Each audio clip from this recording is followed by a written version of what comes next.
Ladies and gentlemen, welcome to the Potter Than Hell podcast.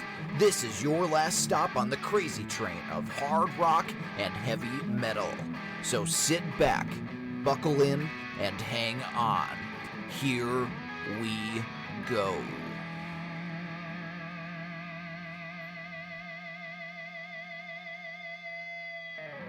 Hello, you Potter Than Hellions out there. Welcome to the Potter Than Hell podcast. This is going to be our awesome end of the year episode, and we got a whole bunch of cool stuff for you today. We have top lists and bottom lists and everything. It's going to be a great time. And I'm Steve. I'm your host, and I'm joined here as always by BC and BB. And our keyboard player today is Dylan. All right, thanks guys. And hey, you guys, what a year! Holy shit! I can't believe what the fuck happened this year. Just getting the podcast going. I had an idea to do a podcast, and I threw it by. Actually, I think I threw it by Dylan first, and then I talked to BC about doing it because we've been podcasting without recording it for years and years. And what were your thoughts, BC, when I first brought this up to you? I mean, you mentioned it a few times throughout the years, and like you said, we've been doing this bullshit about this for easily 25 years. Easily. So, I mean, when you said to do it, let's do it. Let's give it a shot. What do you got to lose? Absolutely. Like you said, if it's fun, it's fun. If not, hey. Yeah, we'll give it a shot. If it works, good. If not, it was nothing ventured, nothing gained. Dylan, what was your thoughts? I was a little skeptical at first because I knew it was going to be a lot of work on my part, but it's been really fun. It's been a really good time, and I love doing podcasts. I've been doing one of my own, like a movie and television one, for school for a while, so I just loved the opportunity to help out with starting somebody else's podcast. So thanks for that. Great. BB, what do you got? I was like Dylan. I was very skeptical. I didn't, I was surprised of how well and how open-armed all the other podcasts were to us and throwing our names out there and how many people download our episodes. It really actually blows my mind. Yeah, it was great because I remember, Dylan had said to me, he said, Dad, I don't think Dylan or BB's really down with this podcast, and so I said, well, let's just invite him to to one of the times when we're recording, and then I think that kind of opened your eyes. Yeah, to, it's unbelievable how much love we have out there. It's fun to do. It is. It's a labor of love, and it's a lot of work. There's a lot of research. I didn't realize how this podcast world was until we went to Nashville, and then it was like, wow. Yeah, it was crazy. It was like just like everything. You have your underground community, I guess, and when you went there and you saw the other ones that were. And there was only a number of them, not all of them. Oh, yeah. It was just like, a minute fraction of what's out there. But, all the guys that welcomed us podcast, we'll talk about you guys later. We just want to thank you in advance here.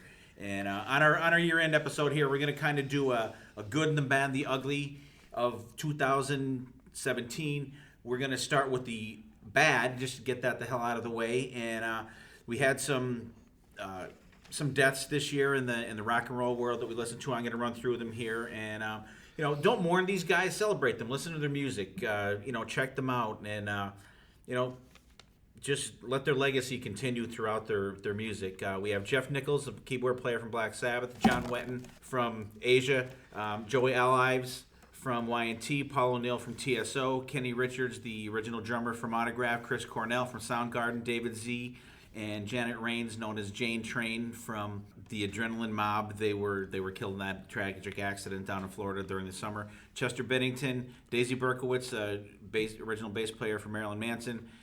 Tom Petty, who was, you can't say enough about Tom Petty. Malcolm Young, one of the main staples of AC/DC.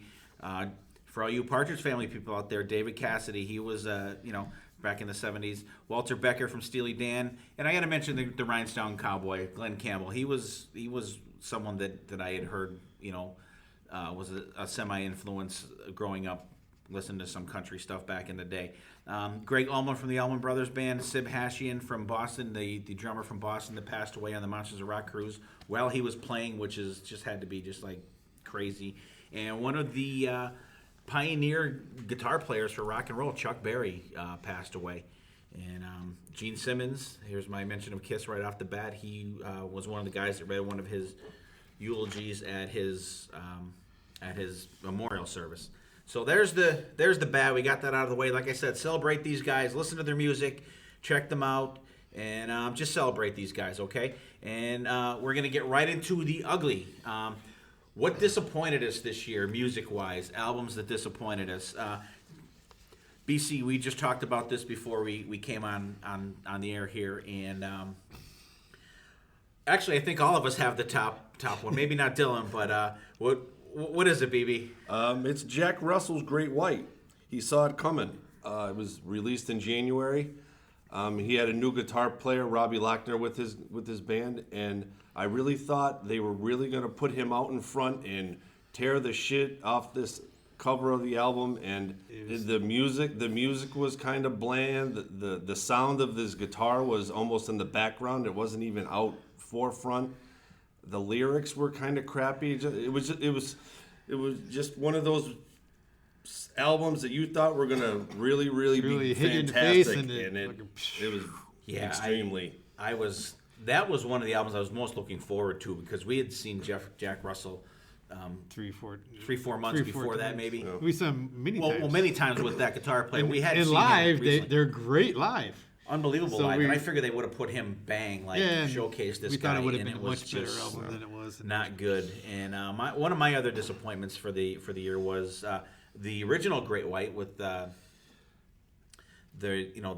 name brand Great White. They put out an album, Full Circle. The album's good.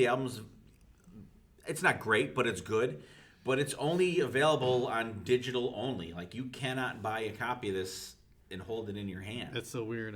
Which the album is not disappointing, but the format that it's out on is rather disappointing. What do you got, BC? On that, That or pick another one. I'm gonna go with the Steel Panther. I thought was they lowered the bar. I thought that was kind of They did lower the bar. they lowered the bar, yeah. But I mean, granted, I just wish they would come out and just do an album of. Regular rock shit, roll because music. they can play. I mean, they're good. I mean, because They the last can. one just didn't have that.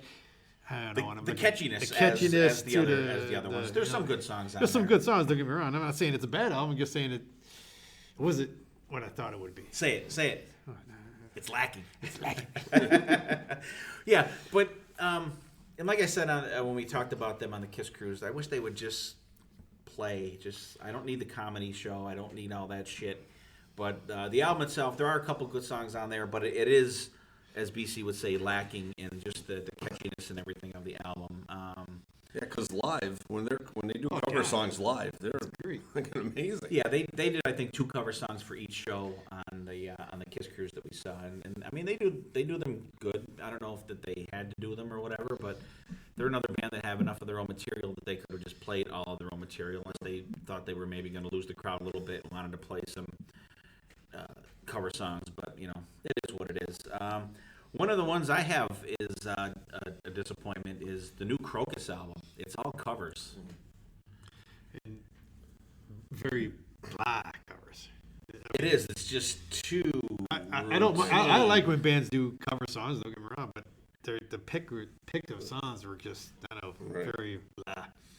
I like a good covers album, but I felt like they didn't bring anything new to the songs. No, They did. NIB, Tie Your Mother Down, My Generation. NIB wasn't NIB even like a just full cover. instrumental. No, yeah. So I was like, come on. Yeah. I really wanted to And hear if I hear one more person cover Wild Thing, I'm going to jump off a fucking bridge. It's a Oh my song. It's- God.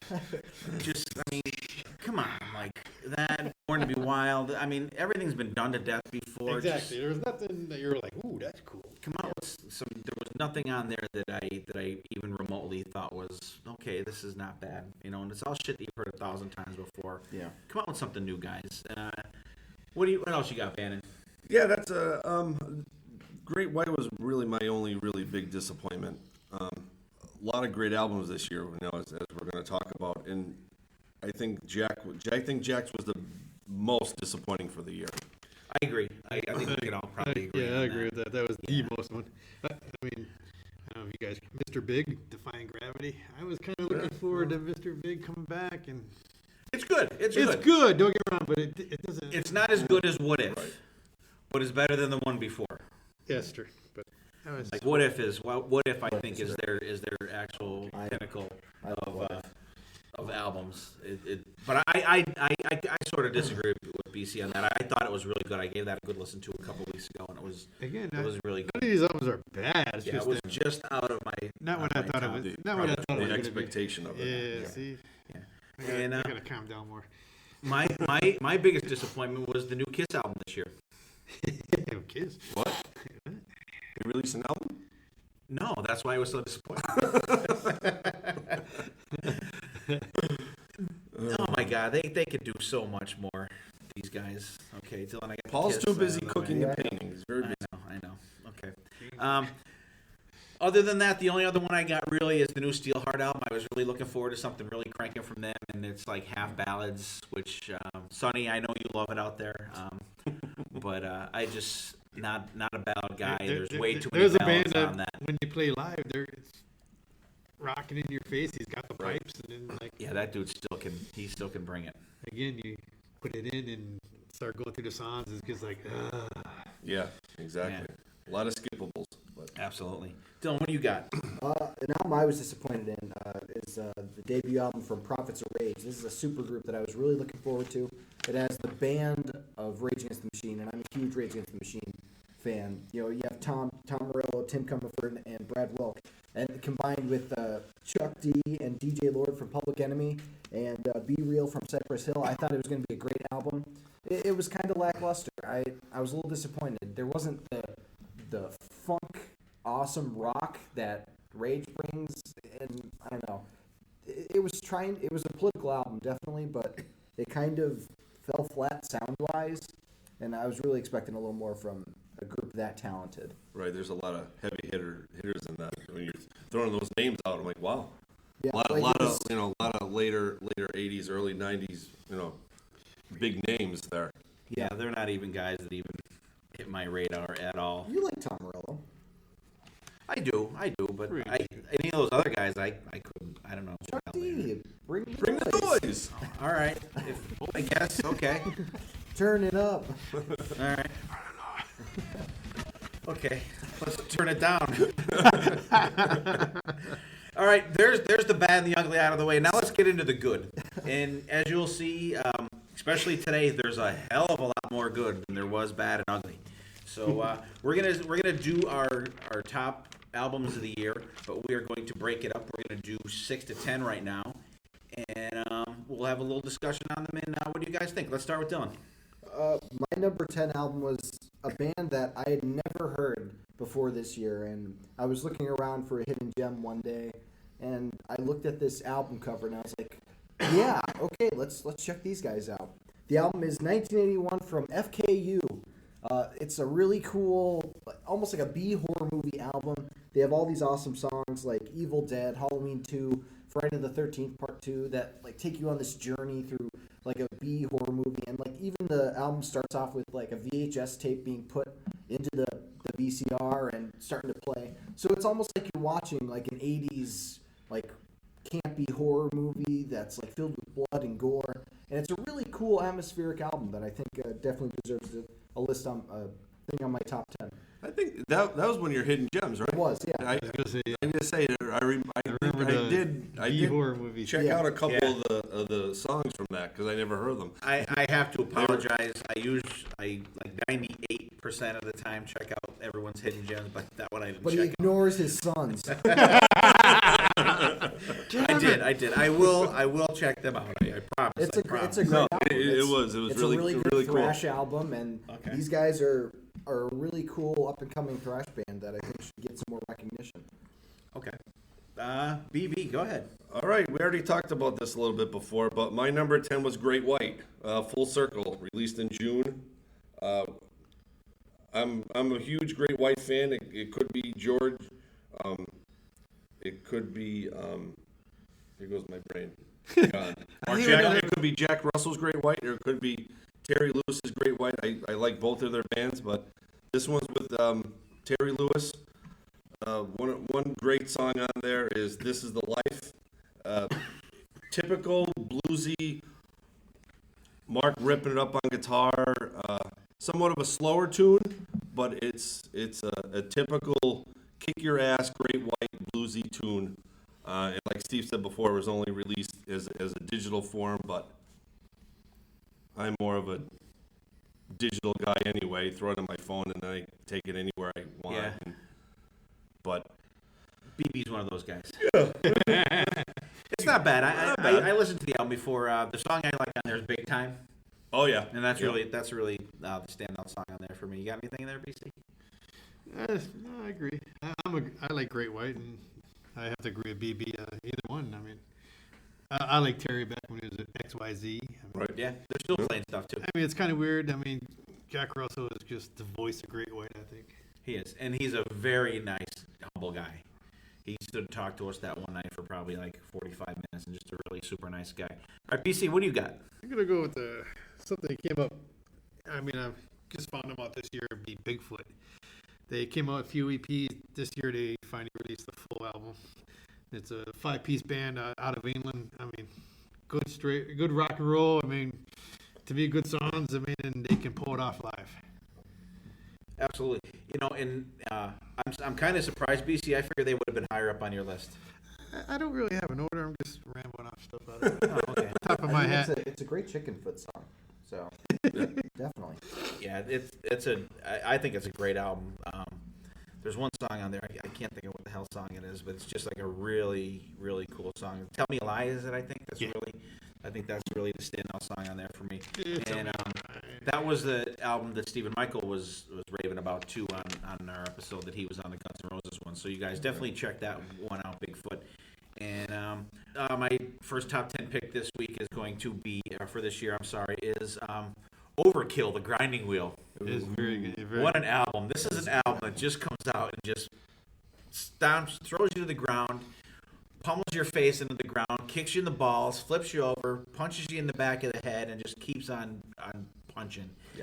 And it's a fantastic album, and they're a band I think they're kind of like Saxon. They're still going. They're an older band, and they just keep on going. Not no pun intended for these guys, grinding it out. Grinding Wheel, new album. The song "Shine On" is great. Mean Green Killing Machine, Red, White, and Blue, The Wheel. Just check. And although the only low point on the album is another band does a cover of Emerald. Just like I'm so sick of fucking Thin Lizzy and Emerald. Like everyone's doing that fucking. Listen, song Emerald's a good song. Though. It's a good song, but like, they're everybody's killing it. doing They're it. making Emerald is the new Wild Thing for me. I fucking hate that. It's just like everyone does it. Yeah, that album just missed my list. That's a great album. But it's a great thrash album. Oh, well, I just killed one of BC's picks. No. It's in my revolving top okay. 10. All It right. was in there and then back down. Okay. It was definitely in my honorable mentions. Cause, All right, but you're I mean, talking BC. like you said, I mean, it came out. And I'm not a diehard Overkill fan, but throughout the years, I followed them to a great point. shit. They have some Some good really shit. great I mean, stuff. you got to their music. You got to be in the mood for it. Oh, it's not absolutely. every day, but the new one, like you said, just put it on. It's like whoa. It is. It's like tear off your Like head. I said, it was in my list. It came down. My list came down. So, what do you think, BB? Yeah, they're a really good.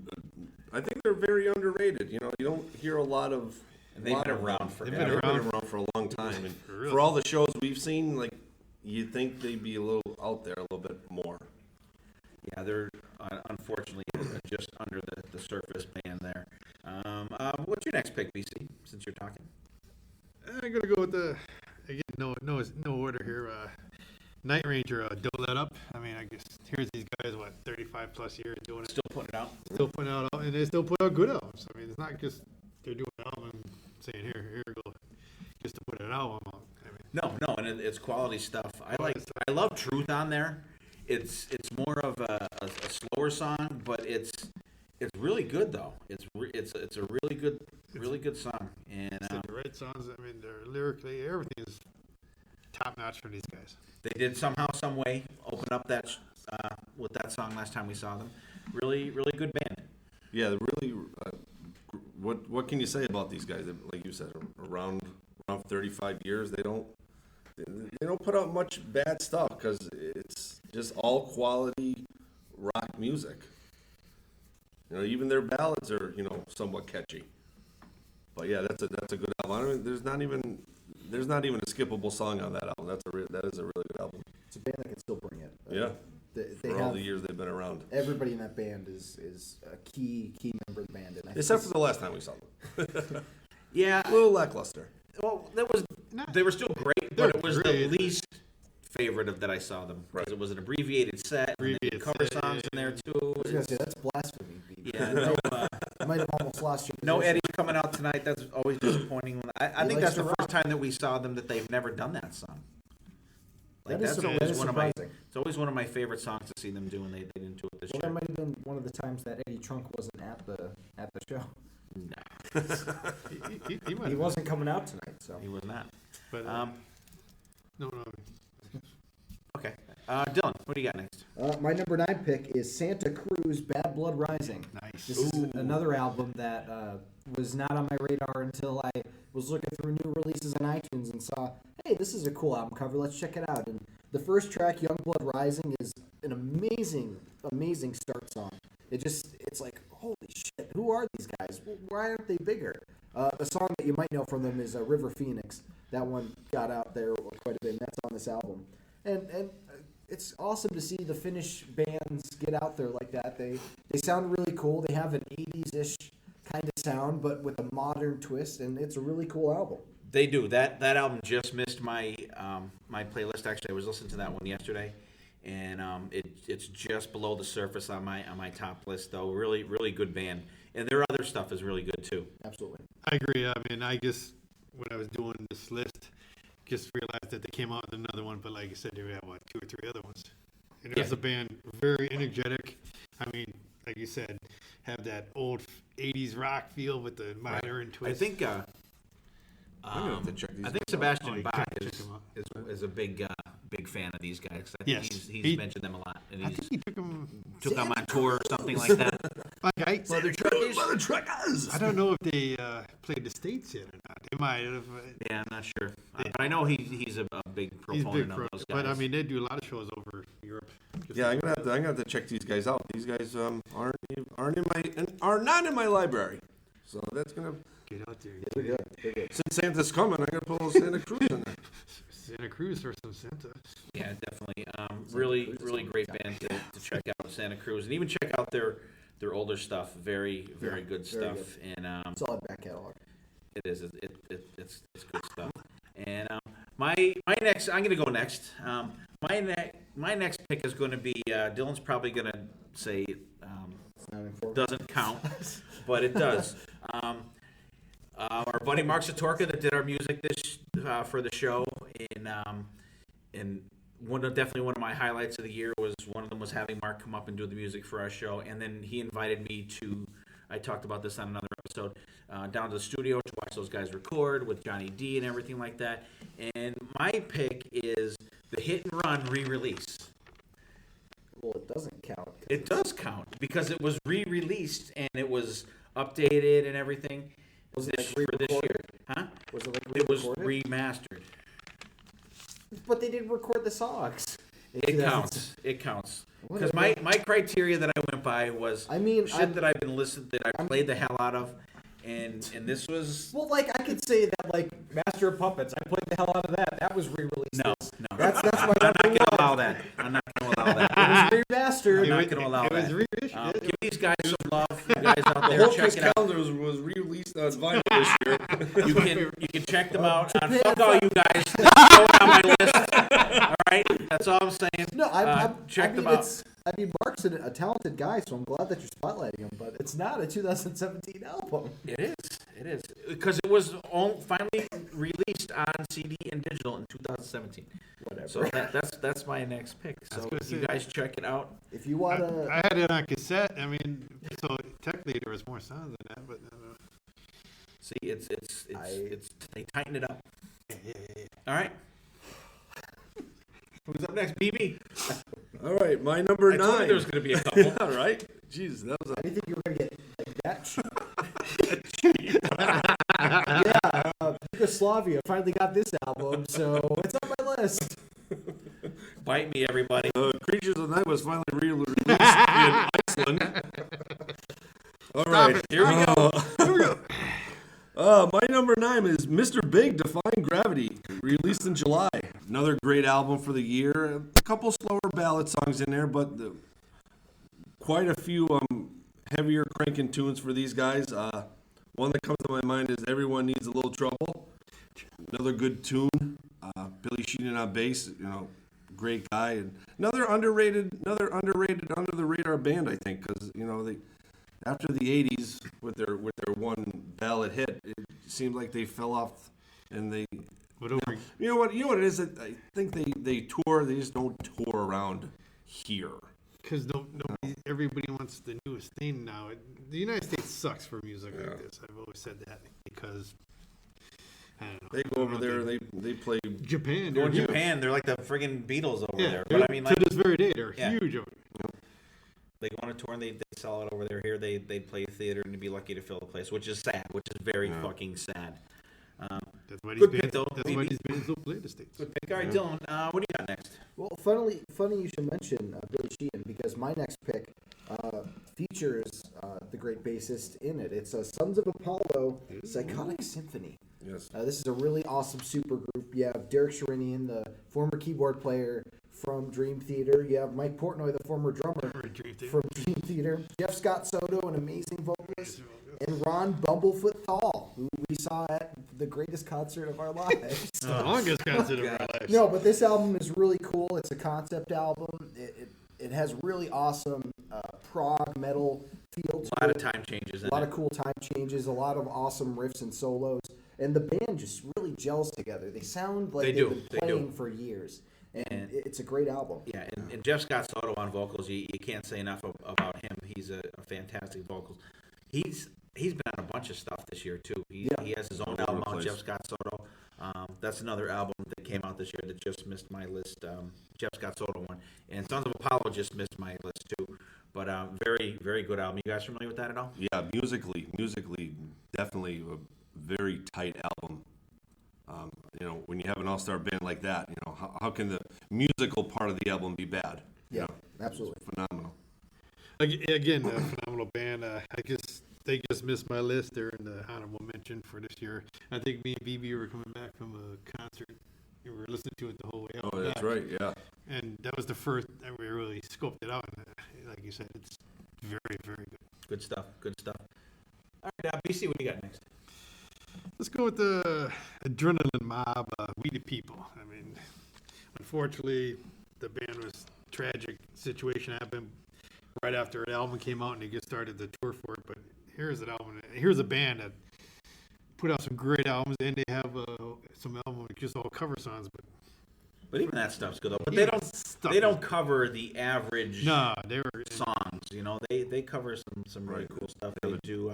Deeper The Devil catalog. Went Down to Georgia is one of the covers they did. And that's excellent. I would think Yeah. it was, but Yeah, but We the People is great. Just the killer. I think it's the Killer most inside. melodic album that Yes. they have. Yeah. Like a lot of it is a lot heavier stuff, but this one's a lot more melodic. I think it's my favorite of those guys. It has a lot more melody to it, and it's still slamming, but it's not that. It's not the harder stuff that you're used Yeah. to from them, right? Yeah, And very. it's another band that Mike Portnoy helped form. So yeah, he was Yeah. there. he's not in the band anymore. But Yeah, and AJ Perro was their drummer when he was drumming for them when he passed away also a couple years ago.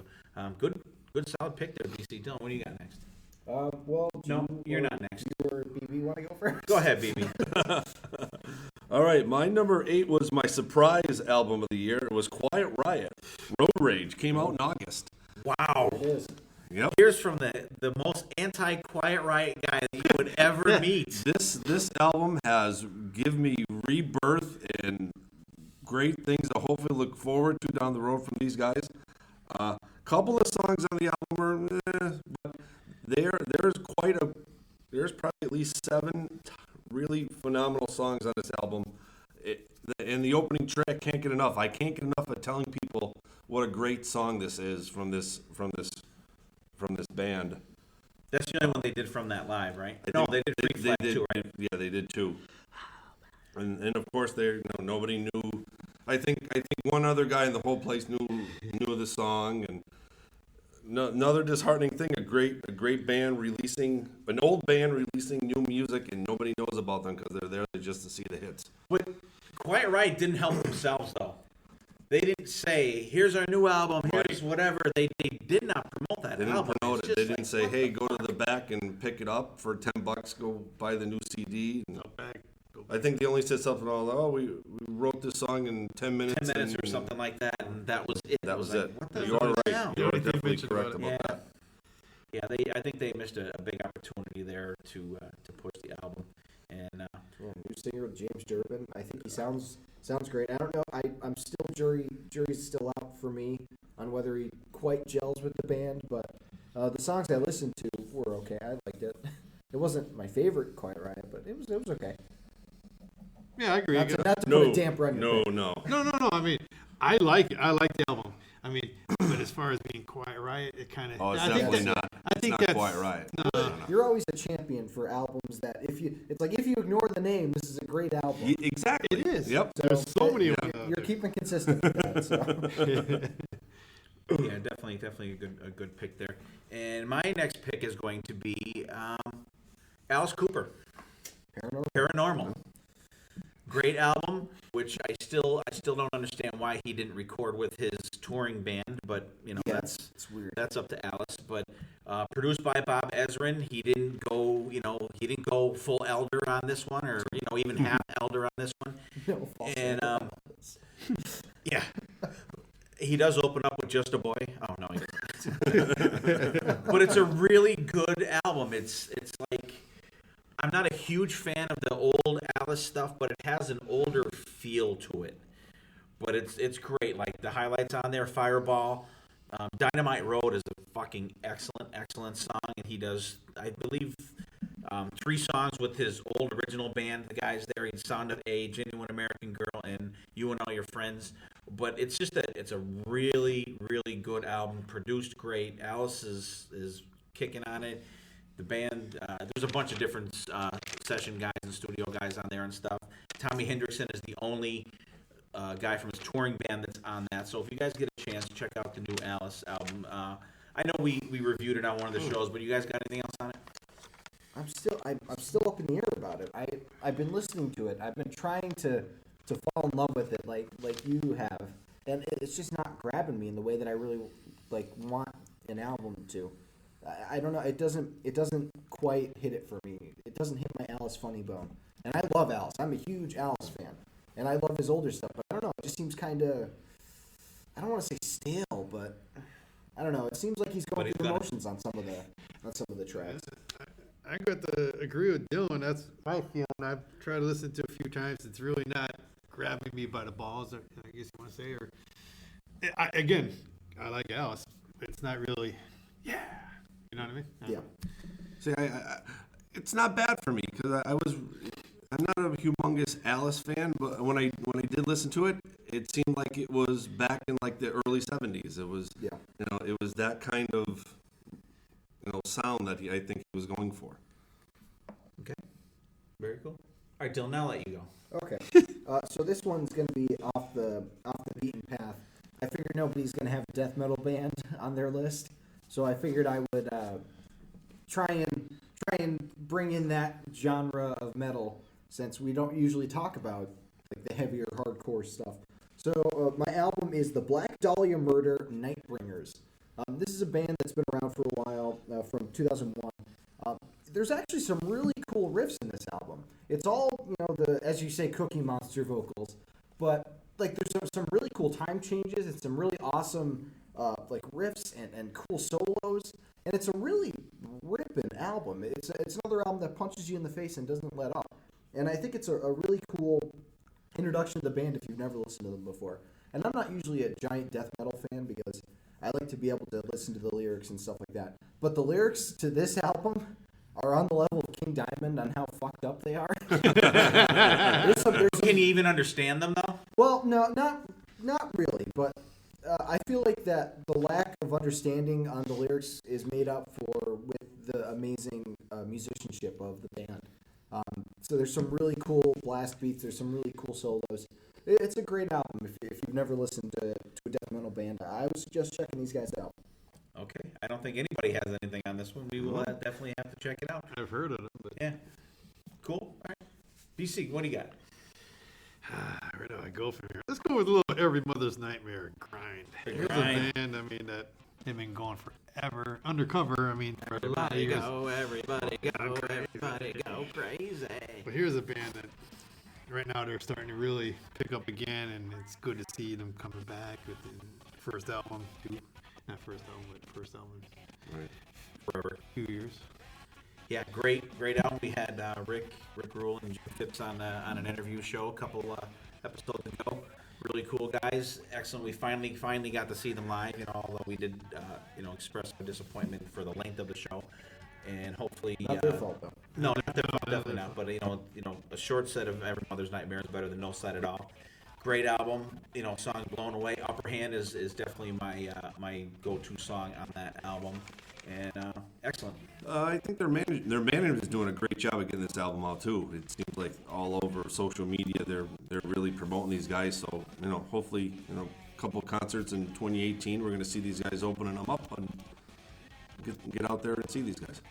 Yeah, I think it's a great album. It's a really cool sound. They're keeping the sound that they're known for, but they're almost modernizing it a bit in this album. Yes. And it sounds really cool. And I love the album cover too. I think it's simple and iconic, and it's got that cool green, like that green. Did you get your album, your vinyl? It's not going to come out until late January, February. So I'm kind of. Can you still order that? I believe you could if you get on to High Volume Music. Isn't it? highvolumemusic, I Yeah. believe.com. Okay, so don't miss, if you're a vinyl guy out there, don't miss the boat on that. I think I may order that myself. What we got? BB, what do you got next? All right, my number 7 pick,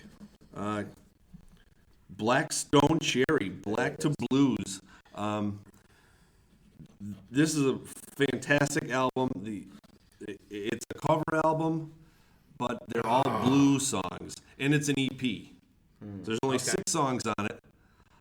They do songs from like Muddy Waters, Willie Dixon, all these back in the day blues guys that started it off for everybody. There's a couple great Reefer and Champagne and Reefer, I think it's called, the Muddy Waters tune. They just bring new southern hard rock to these. Do they like rock them up? It's unbelievable. Oh, yeah? They're really, really cool. That's one I'll definitely have to check out. Yeah, if you're familiar with any of that, They're good. They're a real early- good band. They got a really good, kind of unique sound to them. Yeah, they're like a heavier modern day Leonard Skinner type. I was just going to say a heavier Leonard Skinner. But then if you listen to the blues songs and you listen to these songs, it's like Same song? it'd be higher on my list, but they're covers and it's an EP.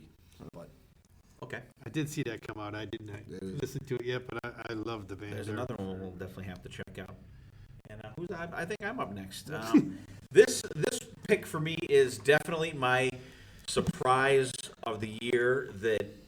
And the most person that's surprised by this is myself, because this is a band I was always anti, because this is the band that started out as Thin Lizzy, and I am not a fan of Thin Lizzy. They're a band I tried many times to get into. I could never get into them. They're a band that I kind of feel like Jimi Hendrix. The songs that I like from them are songs that people cover. That like Emerald. I don't really care for the original version, but I like when other people do it. Except for now, because everybody's fucking doing it. But the band is Black Star Riders, and the album is Heavy Fire. And I really didn't think I was going to like this album, but since they're opening up for Judas Priest and Saxon on the tour coming up, I decided I would check them out and give it a shot. And it's great. It's an even the opening song, Heavy Fire, comes out. It's got like a couple different time changes in it. A couple of highlights on the album are Who Rides the Tiger, Thinking About You Could Get Me Killed, True Blue Kid. Really good album. It's the singer. It takes a little bit for me to get past the Thin Lizziness of it, but it's really good. I don't know if any of you guys have checked that out, and that's my surprise of the year for me, that I just even liked this album. yeah, I only checked about half of the album on it because when like you said, when they were opening up for Priest, when we see them next year, I didn't know or hear of them. So I downloaded it, and I'm only halfway through it. But you are right. That opening track is really, really cool. I've only heard maybe 2 or 3 songs off it, so I'm Okay. still on the fence. I mean, I've always been a Thin Lizzy fan, so I was happy that you're finally appreciating it in some respect. I think it's a good album. It is good. It is. the track and- I'm surprised by how much I actually like this album. Yeah, it's great. All right, awesome. Dylan, what do you got? Okay, so originally I had Adrenaline Mob at number 6 because it's an amazing album. But I'm gonna put an audible. I'm also gonna pick. Omaha. I'm also gonna pick a covers album. It's Motorhead's Undercover. This is a collection of all the covers that they've done over the years, and I'm putting it on the list because Heroes was recorded recently before Lemmy's Oh, passing. so it's okay for Dylan to pick one of songs No, that I- were recorded see, I was- all throughout the years, but I couldn't do a new re-release of an album. Yeah, because Heroes had never been released. There's one song on Hit Run that wasn't released. Oh, okay. Anyways, it's a good interpretation of a lot of these songs. It's really cool to hear Lemmy sing Heroes is cool. a Heroes David is Bowie very cool. song, and I love the cover of Rockaway Beach by the Ramones on there. That's an awesome song, and they do a cool version of Whiplash, and I'm always a fan of Metallica. Yeah. Like every song on there has something cool and different, and they do. Yeah, that's God definitely Save the Queen from Sex Pistols. So definitely a good pick. Really good. How can you go wrong with Motorhead? I mean, Yeah. they make covers. The Lemmy legacy lives on. Yes. You have to drink Jack Daniels and while you listen to that shit. Good pick. And BC, what do you got next? I'm gonna go with somebody we've had on the show a few times, and which I never heard of until we started getting in, and we met him in Nashville. Is Project Gemini with Brand New Day, the second one that he put out Okay. in 17. I mean, there's 2 of them he released in 17, but the second one, I mean, I love both, but the second one just, I don't know, it grabs me by the balls a little bit more than the first. Good pick. Excellent pick. And it was great. We had Mark on the show twice. He came in and we did a show with Mark Anthony K about the Project Gemini's. The second one wasn't out yet at the time, and but Mark was great. We came in, we went through all the songs and everything. Mark was great, and we had Mark back on our iPod episode. And Brand New Day, the second one to the Project Gemini, and they were both released within this year. And Mark was right. This one's a little more guitar heavy than the other one was. It stands out. I really like Space and Time Space on there. and It's like a Time. 3-part thing. The But Long like Ride. Sell Your Soul is like That one too. that's just like great song. Awesome pick. What blows me away is he does everything. He does it all. He does the whole thing. And, you know, how many guys out there are doing that these days? Great pick. So props to you, Mark. Absolutely. BB, what do you got next? Number 6, I have Autograph. Get Off Your Ass. Released in October. What can you say? Simon Daniels brought like a new level of these guys. Got them out, cranking out new music. Saw them live a couple times. Great live band. One great song off the new album is "Meet Me Halfway." Really with Steve Lynch on guitar. You know, still bring it like he did back in the '80s.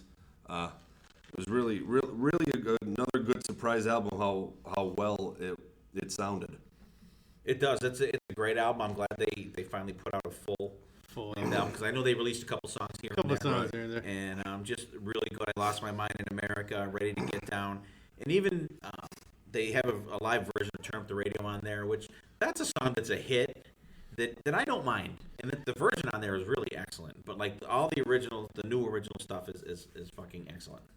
yeah, I thought Autograph was great when we saw them live, and this is a really cool album, and I'm glad that they're still going. I like the album cover too. I always come back to the album covers, but it's kind of cool. It's with the logo like a rocket ship, right? Yeah. And it's like going. Yep. It's a really good sounding album. They can still crank it. Absolutely. They definitely Very good. I mean, catchy tunes, I think. Which, I mean, again, live band, phenomenal live band, and like finally get a full album out of them is exciting. I thought. Good pick.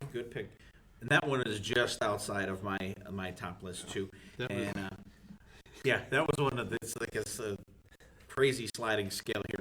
And my number, my next pick is going to be. I brought these guys up on the show before. They're a band called Ailstorm. They're in quotations called pirate metal. I love these guys. They're so different and so cool. The guy plays this guitar live, and the songs they're great. They're about drinking and screwing and partying. Everything. It's great. These guys have everything. It's an excellent album. Song called Mexico is great. The song named Ailstorm, Peg Leg Potion, Man the Pumps, and you guys seriously just check these guys out. This album is fucking great. And on the deluxe version of the album, which I think is friggin' hilarious, and everyone at this table is going to know what I'm talking about, that we have one person that will absolutely love these bonus tracks. They do the whole album, but where the guy's singing, it's dogs barking. It's friggin' hilarious. So like for every time the guy's singing, there's the dog barking. It's fucking hilarious. So definitely check out Ailstorm. No Grave But the Sea. Try the deluxe because then you get the dogs barking versions also, which is fucking just great. And that's our first half of our list here on the show. And right now we're going to, since we're talking about albums, let's talk about a couple of the live albums that came out this year, you guys. A lot of cool live stuff out. And I'm just gonna throw out two right off the bat here. Iron Maiden, the Book of Souls live chapter came out, which is, it's Iron Maiden. It's Iron Maiden. You can't go wrong. And I just love when Iron Maiden does a tour for an album because I like to hear the new songs. I like to really hear the new stuff out there, and it's great. What do you guys think? It's Iron Maiden.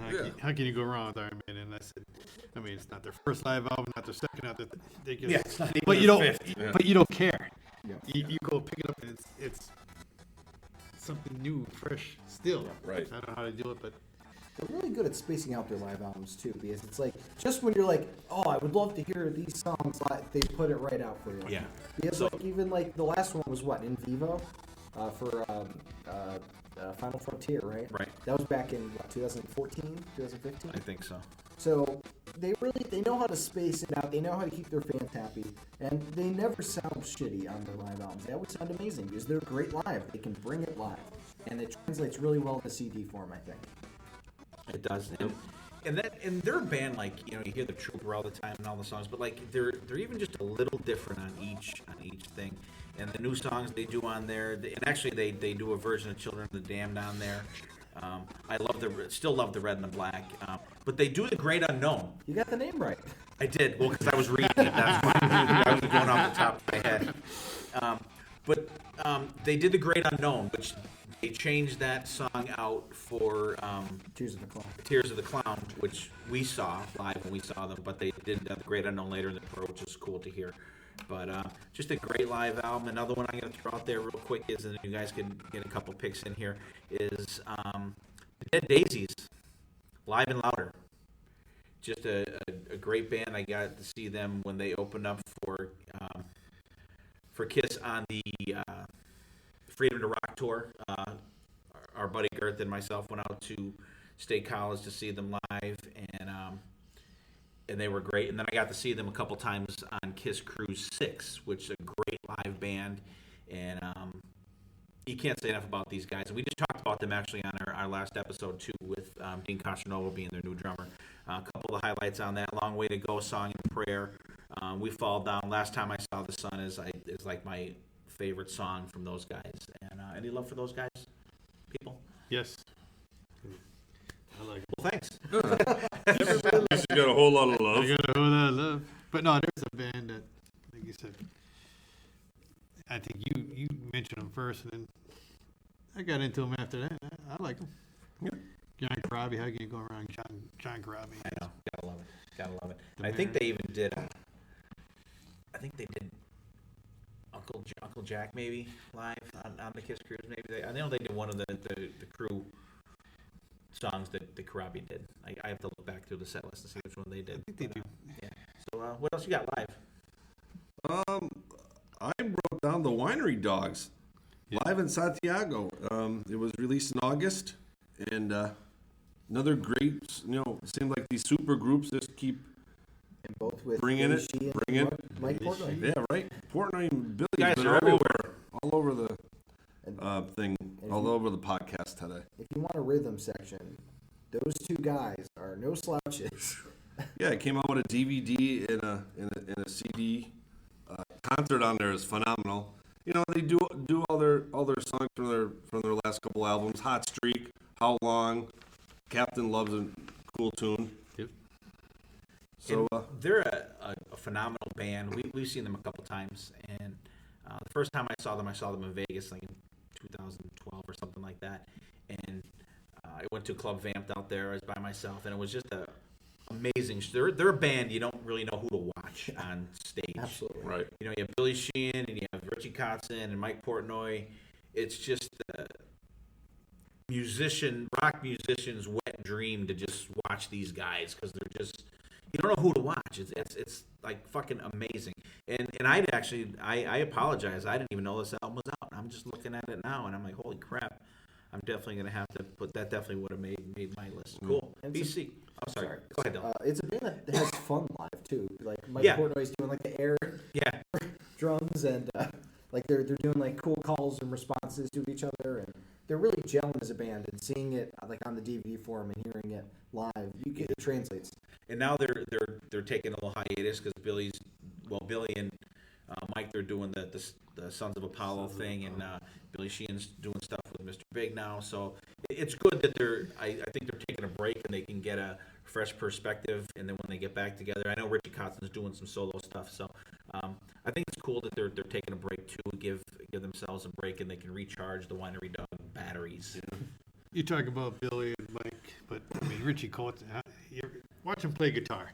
I mean, Dude no doesn't pick. use a pick. Doesn't use a pick and plays the way he does. I mean, to me, I know I'm blown away by Listen that. to some of the solos. You think, how can this guy not? How be does he using do fucking without a guitar pick? Insane. Definitely. Insane. What do you got live album, BC? How about Accept, Restless and Live? I mean, the new singer to me, when they start coming out there, Mark Tornell. they come out their last few albums. To me, it's just not they kick you in the face. Just as soon as they put it on, it's like whoa. It's Accept. It's still Accept. Don't get me wrong, Right. but it has that so much more beef behind it. Step tune to it. Yeah, I think he's the perfect guy that they got to sing in the band now. Very, very few times do you get somebody to come in and replace your original singer. That's You still say it's that band. it's that band, but usually it's like there's been a few bands that you're like He does the older stuff justice. I love when they do Losers and Winners. That song's fucking phenomenal. That London Leather Boys, but even like the newer stuff, get on there. Even if you guys haven't picked this up, I'll let you stream one song. Stream No Shelter from this album. This song is just top to bottom great. They do this jam between bass and guitar and drums in the middle. It's an elongated song. You guys check this out. You will be like, holy fuck, listen to this song. And it's just fucking amazing.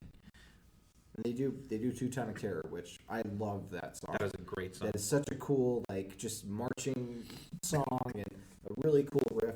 And of course, opening up with Stampede is, I mean, the come title right of out. the song gives it all you need to know. You get run over in the first song. Yeah. Yeah, another great pick, another great album, great band. Like BC said, he really covers the older songs pretty good. Dylan, live. Well, this one I say with a heavy heart because I think this is actually a band that will be calling it quits after this tour. It's Black Sabbath just released The End live, and it's supposedly their last hurrah. It's the end of the end, isn't it? Yeah, the end of the end, and it's the end of yeah. the end of the end. And it's I mean it's got all the classics on there, all the songs that you really want to see. And as somebody, and I know you guys can agree with me on this, that have seen Black Sabbath on this tour or like on earlier iterations of this tour, they still sound amazing. Like they're still bringing it, especially Ozzy, who I didn't think was good until I saw him live. Exactly. The guy can't talk, but he gets on stage. He has that charisma. And he does. You hear every word. And then you see him off stage. Yeah. It's really weird. It's kind of like BC on this show. Give me some drink. Get some alcohol in him, you can tell what the hell he's talking about. But like when we went to see Sabbath, my expectations were, okay, finally getting to see Sabbath with Ozzy. I was like excited, but not like, oh, I can't fucking wait. But then like they came out, once it came out, I'm like, wow, this is fucking excellent. Yeah. They teleport you back to the first time you hear them, and you're like, holy shit, it's Very, Black Sabbath. Very good pick, yeah. All right, so listen, you guys out there. There's a lot of cool live stuff out there. A couple more. We won't even talk about us. The band Ghost has a new live album called Ceremony and Devotion. Kansas Left Overture Live and Beyond. Rammstein Paris Live. The other version of Accept, Dirk Scheider, they do an album called Back to the Roots, and it's all the old Accept stuff. Really good album. And Armored Saint. It's only 6 songs, but that came out this year too. Carpe Diem. Carpe Diem. Oh, I forgot. I'm sorry, guys. I did forget about that one. That's Come on, give phenomenal. John Bush a little. I know, definitely. Those guys rock. Chickenfoot released one in March. Another band put together by like an all-star band. Zach Wild had an actual live album, but it was Zach Sabbath version. I believe it was only released on vinyl, and there's only like 3 or 4 songs on there. It's called Live in Detroit. I know he does Fairies Wear Boots on there, which he covers rather well. And how can you not forget about Def Leppard? And there will be a next time. And there will. There always. Well, don't will say be. it yet, because then people think we're done. That's right. We're not done. All right, cool. So you guys, a lot of new cool music out there. Not a new cool live music out there. Check them out. And before we get back into our albums, let's talk about some of the episodes that we did real quick here. Any highlights for you guys? Like shows. I mean, I was looking at the list. I'm like, some of this shit we did. I thought we had a lot of cool topics this year. They're all fun. I think my favorite one was the Van Halen one. I was just gonna say mine was the Van Halen. That was because fun. It was that was fun. We're That was like here. a marathon session We here. were separated for a while, and then we came into the room. Yeah. And that was. Yeah. For you guys that have listened to that out there, that episode probably took us about 6 hours to do all together. That was a long one. That was we put in a long shift on that one. It did seem like Just it. the individual prep before the show was quite a bit, but once we got here to where we record, Dylan put the questions out there. We had to separate, and that took a good 45 minutes, and then we went back and forth, and then we finally recorded, and it's a long episode, and we were here probably about a good 6 hours for that But episode. it did seem like you heard that one. No. But it was really cool. It did like what? The whole episode was what, 2.5 hours, I think. Yeah, it was a long It was episode the too. longest one. And you said 2.5 hours. Like, wow, it seemed like we were. Yeah. Yeah, that time it really flew by for as much as as all the topics we did cover. And Dylan did a great job of cutting that apart as usual. Well, yeah, absolutely. And you guys make it so easy too. I love all the debate episodes. I love the Potter Than Hell in the Cell. Though BC was losing steam towards the end of that one. It was still losing fun. consciousness toward the end of it. It was still fun. You had Adam pinch hitting for you on Alice Cooper. Like there was a lot of fun moments. Yeah, when you in have there. Adam winning points for you, that's not good. That's not good. Yeah, and a couple of the other episodes we did, not gonna, say anything's better than, but I mean, we did a couple Kiss episodes. We did the Unmasked to Mass. We did the. Wait, who's Kiss? What is that? They're new. What? They're new. Okay. They're new. And we Must be did an all-girls sophomore band. albums. We did debut albums, and we did the Ozzy Guitar Players. We did the Mount Rushmore. Mount Rushmore was a ones lot were of fun. cool. Some of the interviews we did, we had Carl Bearded Kennedy Zach. on. Mount Zach Moore. Yeah, Zach Moore. Bearded Zach. Non-bearded Zach. Shaved. Shaved Zach. Like we talked about, we had Mark Anthony Cam for the Project Gemini stuff. We had Billy Rock from Harpo on here, and that was a fucking great night. That was a fun time. And you guys had to start the party without me, but when we did, we had Heather on from the Rainbow. from the Rainbow doing the Women of Rock show, and we did Sonny Pooney. we had Sonny Pooney on a couple. We had Christian Kauskas in here. We did the Dio episode, And Just had Stephen Michael on. Stephen for Michael on Guns N' Roses. Guns N' Roses. I mean, we had a bunch Everybody of cool was. stuff. Yeah. And, I just want to thank you guys for, taking the journey here with us, and my co-hosts here for, making all this possible for everybody. So, and there's a lot of cool stuff coming up next year. And at this time, we will go into our final Hidden Gem of the year. And the first person who's going to do our Hidden Gem this week for the final of the year is going to be BC. Just, I might even mention this thing before. I don't know. I'm going to go with King of the Hill, not the TV show. Party in My Pocket. Here's a Instead band. of party in your Okay. pants, you're gonna have a party. Party- in your Is pocket. that such a thing? There's a hole in the bottom of the pocket.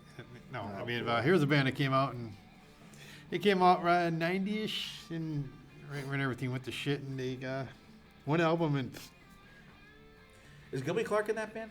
no. No. What am I thinking of? You're thinking of, I know what you're Guns thinking N' of. Kill for Thrills. Kill for Thrills. Kill for Thrills. Okay. This Guns is N' Roses. King of the Hill, not to be confused with the cartoon show, but Hank Hill.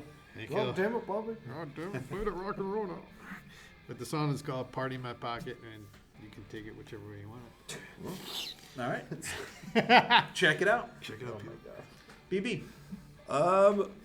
I took my hidden gem from one of the live list. I took it off of Chickenfoot's live album, Best in Live, Bad Motor Scooter.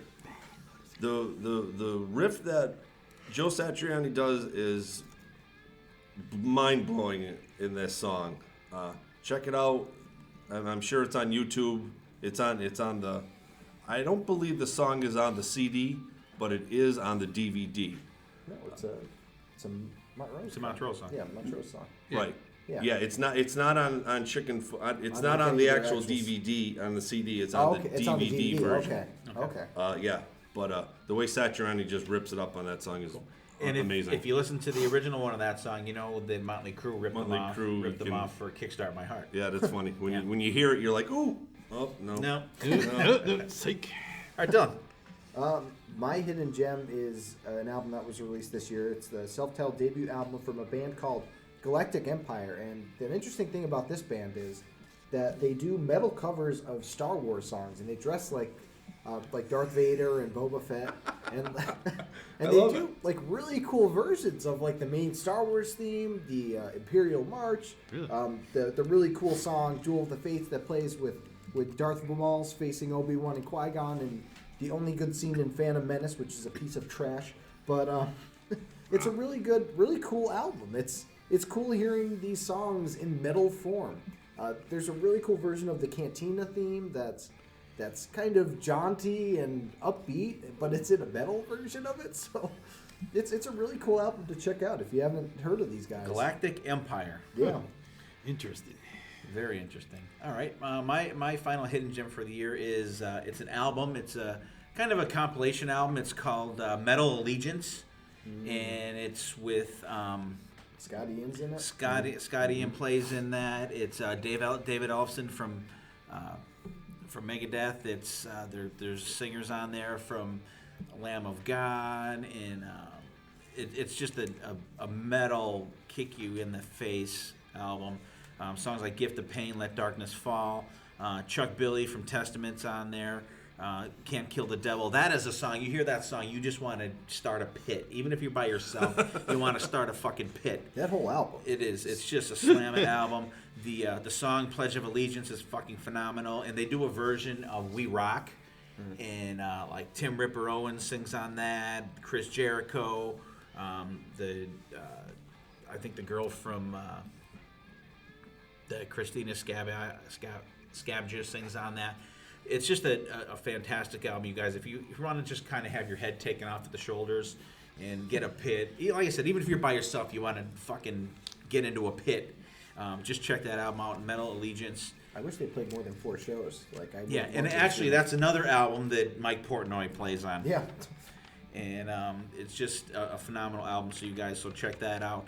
And there's our final hidden gems for the years. I hope you guys seriously checked out some of the stuff that we had throughout the year on the hidden gems, and because there's a lot of cool, crazy shit out there that we had under the radar stuff, and we're going to continue with that next year, hopefully to get you guys checking out some new stuff, and hopefully it kickstarts your musical hunger to get out there to check out new and different stuff. And it's some really cool stuff out there. So while we're talking about 2017, we can't go through a discussion for the year without talking about some of the concerts that we've seen this year. And we've seen a shitload of shows this year. We went to M3. We saw friggin' everybody. I saw Kansas twice. BC and Dylan went to see Kansas with me. We saw Metallica, Volbeat, Autograph, Danger, Lynch Mob, Quiet Riot, Night Ranger, everybody. Any highlight concerts for you guys? Last in line. Well, I mean, both times are Both times, phenomenal. yeah, and they were both this year. Strasbourg, we saw them, and between that and my top are probably Last in Line, Gene Simmons in Philly, Gene Simmons was great. and Kansas. That was probably my surprise show, maybe. I mean, I knew I liked it. There was a moment where we looked at each other I know. and we're like, Jesus, these Holy guys are fuck, really these guys good. are like fucking ripping it up. I'm like, holy! I knew it'd be good, Yeah. but I didn't know it was gonna be like in your face. Like, they like, went into straight grindage. And we're yeah, like, and one part of the we looked at each other like, holy fuck. To me, that was my surprise of the year. And I mean, we saw Night Ranger. I mean, to me, a highlight of 17 was also Vane and M3. I mean, that's what I'm mean- surprised that wasn't on the top of your list because there's, like I said, there's so many shows. I mean, that's not a bad thing, but right. Yeah, we did. We've seen a ton of shows, and finally I got to see Metallica. I've never seen them before. Volbeat, we saw with them, even though our seats were absolutely fucking terrible. Some of the bands that stood out for me, BC just talked about. Kansas was like fucking phenomenal, and for me, probably the highlight of the year was seeing the Kulick brothers play those songs, just like. that you're going to say Gene with Got Love for Sale. I was going to say that next. Gene Simmons band, we saw him in Philadelphia. Myself, were you with us, BB? You weren't with us. No. No, Yeah, it was me. It was It was Oliva. us and yeah, us guys and Rob. But like for Gene to just do "Got Love for Sale," that made my Kiss year, because that is one of my all-time favorite Kiss songs. And I got to see Ace down in Ardmore with Ed Spangenberg, and we were like right there for them, and met my friend from the Kiss Cruise, Artman. We met him down there, hooked up with Bobby Dreyer, had a couple drinks with him before the show, and met him, Matt Porter down there, and Ace was a really, really good show. It was like a small place. It was like them playing in a closet. It was so small. Like the guitar tech for Richie Scarlett had to squeeze in between the amps around the side of the stage for him to roadie for him. It was crazy. But a lot of cool shows out there. You guys get out there and check out live music. me and you went to Nashville, and to me, we went to a pre-party for the. We went to the Cobra, right? Was The it Cobra, I want to say it was, and Denman, the band came out. And we never saw any. There was 3 bands I think that night. First one was like Desolation Angels. It was the Bad Company guys. Bad Company. That was They good. were great. And then Denman came out. Denman and came it was out. like, we're like, whoa. We're like, these guys are great. And You we guys are picked up fucking good. And we their picked EP up the and everything. CD, and then last The band- tip. And they were cool too. They They were have cool. 2 albums out, I and, mean, and so- they're really good. They're like a 70s feel to them. The Tip, I thought. Yeah, very, really cool though. They were very they cool, were but they I were real mean, good. Denman stood out. Denman like, was holy like- fuck. You know, like, when these you guys go were see a fucking band, they come phenomenal. out, and you're like, Yeah, shit. and we had Dakota Denman on for an interview episode on the podcast here, and he was a super nice guy to have on there. But great show. What's a wish list band for you guys for next year? Who are you looking to see next year? I'm always looking for Lizzie Borden. I was just say my telepathy's going. BC's gonna say Lizzie Borden. I always told, I take my last breath if I don't get to see him. I'd always be on the top of the list. If you die before me and they're still around, BC, I'll have them play your funeral. We'll take you out to the West Coast. What are you looking forward to next year, BB? I don't hopefully know. to see? I'm drawing a blank. Really? Dylan. I'd like to see a couple bands What's that I on your still have bucket on my list, so I'll mention them when I talk about them in my top 5. Oh, okay. All right. I won't spoil them yet. I'm going to throw it out there. I agree with BC. Lizzie Borden's a band that I definitely want to see. I absolutely 100% want to see DC4 next year. They're going to have a new album coming out. We had Sean Duncan on for an interview episode. Awesome band. And I also I want to see Rammstein, and I want to see Ailstorm, and hopefully we can get Hit and Run to play a show and get to see those guys too. They're just a couple of the ones I want to see. Roxy Blue I'd love to see. I'd like to see Tora Tora again. So hopefully maybe we'll see some of those bands at M3. Hopefully. Yeah, probably like Tora Tora. Probably. And the Rods will have a new album out next year. Carl Kennedy, of course, that came on, and he was our first interview episode. And they have a new album. I think it's recorded, and I think it's going to be coming out in the spring of next year. So you mean hopefully, that didn't make your 2017 top list, even though it's not out yet this year. And no, I only go back. I don't go forward because I don't know what's on there yet. I'm sure it's going to be awesome though. Thanks for that, by the way. And so you guys get out there and check out live music. If go to see a local live band. There's not a lot playing now, but if you hear about someone playing, go out and see them. Get out there, support these guys. Highlights of the year. What do you besides shows? What do you guys got? Anything? My personal highlights are, number one is doing this podcast.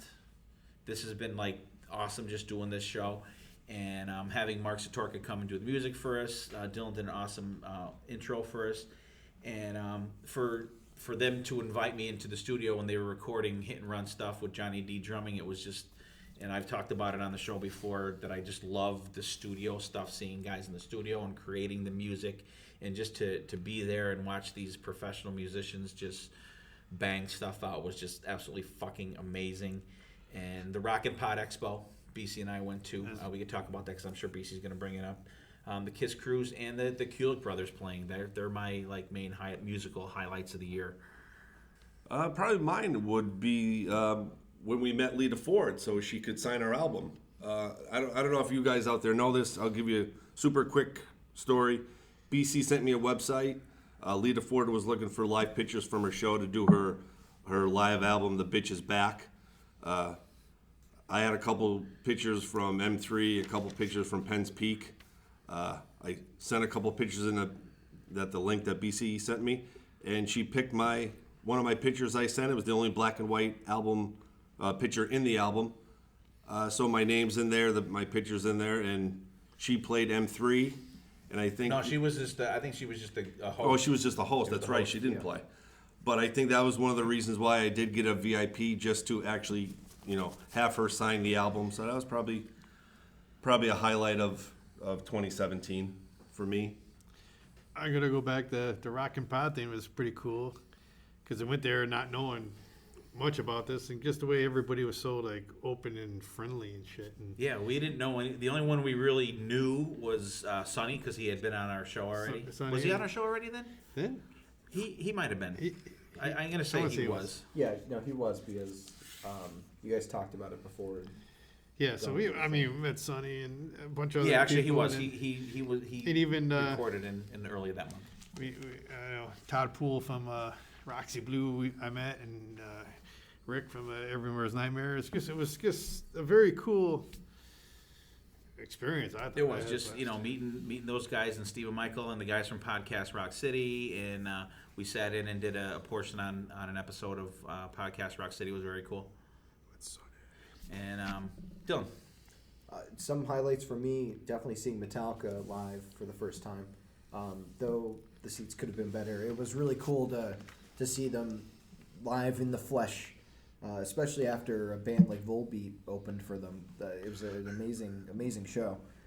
Also, I would have to say a highlight was seeing the fill-in lead singers for Faster Pussycat when we saw them at M3. That was really cool to see everybody almost pinch hit. Everybody, yeah. It was cool. We had what? Well, the drummer Ted. was the main. The drummer came out. He started the first 2 or 3 songs he was singing. And we actually got to talk to him later the next day. Yeah. Next day we just talked to The him. bassist for Vixen. Vixen came out. She did one. Ted Poley came out. Ted and sang a Poley, song. Danger. Somebody else did. But that was pretty cool. The band could easily said, "Hey, we can't play." Yeah, you guys got to see that because that was when BB and I were standing in line for Lita Ford. Yeah. Yes. But we could hear it. It sounded Right. really good, but we didn't get to actually see it. It was pretty cool. Like I said, you can. Hey, we're not playing. Our center's done. Yeah, they could have said They fuck came it. out and they just had Played. fun. Yeah. Yeah, they There's a band did that well. they just play just because they truly enjoy playing. They just like Absolutely. playing, And Tammy Down's cool, but I mean, listening to them, I didn't miss them.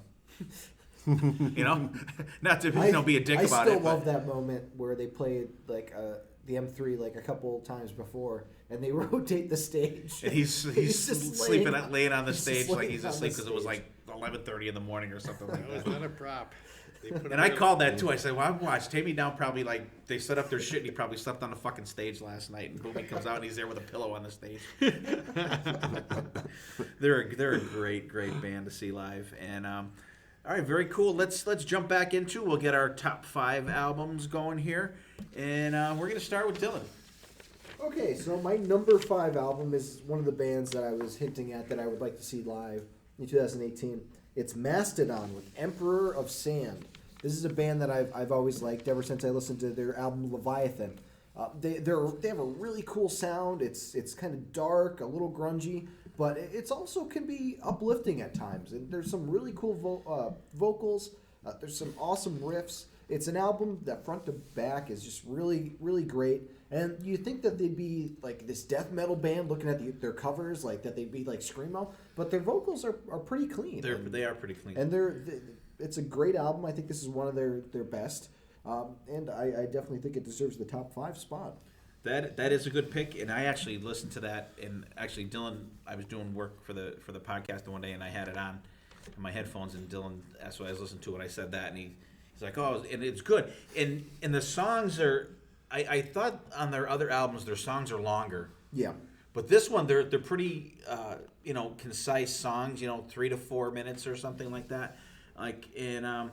But really good. Like not what you would expect. Like, because I listened to that, I thought they were going to be like a really like crazy, not clean vocals. But I mean, real good pick. And you guys check that out at all? That's not in my library. I've Give it heard a shot. I've heard of them. I'd never really scoped them out, but Yeah. definitely give it a shot. Excellent, cool. All right, BC, what do you got next? I'm gonna go with L.A. Guns, the Missing Piece. I mean, here's Phil Lewis and Tracy Guns back together, and I'm sorry, not that the 4-piece version of L.A. Guns is bad, but there's just a whole new You get that extra guitar. the extra makes a guitar, big but difference. there's just a whole different feel. I think the music itself.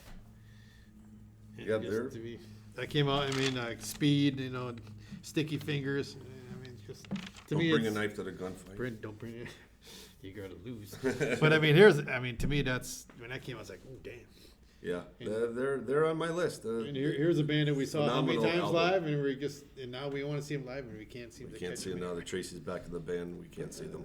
I think they will be. Hopefully M3, probably. Well, I'm going to say they're Sure. probably going to be at M3. I like A Drop of Bleach. It's Drop of Bleach. Really Yeah. cool song on there. Good pick, BC. BB, what do you got next? My number 5 is Sweet Lynch, Unified. Just came out last month. This is their second album they released together. The first one was a couple years ago, but this album, another cranking album. George's guitar playing is spot on again. And Michael Sweet's voice is one of those very underrated voices. I think he really has some great sound to him for being around for all these years. He does. I think he actually sounds better now than he has back in the day. I don't know if it's just more of a maturity in his voice, but that album was kind of a little disappointing to me for some reason. I don't know if it was not as melodic as the first one, or it's still good, but it wasn't as good as I thought it was going to be. I enjoyed it, but I think my expectations were a little too the opening high. track, I think it's like Promised Land, and that really gets you. Then Yeah. there's like a mix, and I think it's up and down. I think my expectations were a little too high on that one, but it is a good pick. Yeah, I think at times you could definitely hear one guy over the other, like the influence of Michael Sweet, like really strong on one song, and then the influence of George Lynch, like really strong on another song. And on that album too, George Lynch was not present for the recording of that. Everything of his was files. Yeah. But the rhythm part, the James Lomenzo and Brian Tishy, they were looking at one another in the studio.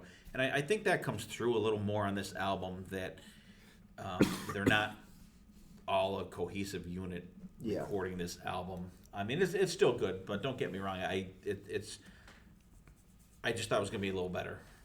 Yes, this just missed my top 10. It was there, and then it fell down. I mean, like you said, the first song comes out, kicks in, and you're like, yeah. Then, like, it kind of Slacks a It's little bit. It kind of gets even out, I guess. I mean, true to their sound, and you can see it's a progression a little bit, but after that, I was expecting a little bit more after that first track.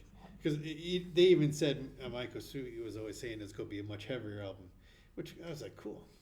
And after that first track, you're like, yeah. And then, like, it just kind of Even out. even out. Still good though. Good. Still call. good. Still good. And my next pick is going to be a quick one because BC already had it on his, but I could not take it off my list just because someone else put it on there, because these top 5 for me are ones that I really went crazy listening to, like from when they came out until actually just like this week. And it's Every Mother's Nightmare Grind, and we talked about that before. And like I said, Upper Hand is my song on that album. So we'll move on after that. We'll go to Dylan. My next pick is a band that I saw live. I had the pleasure of seeing live. They're a band that has a powerful sound despite the minuscule number of members in the band that they have. It's Royal Blood with How Did We Get So Dark.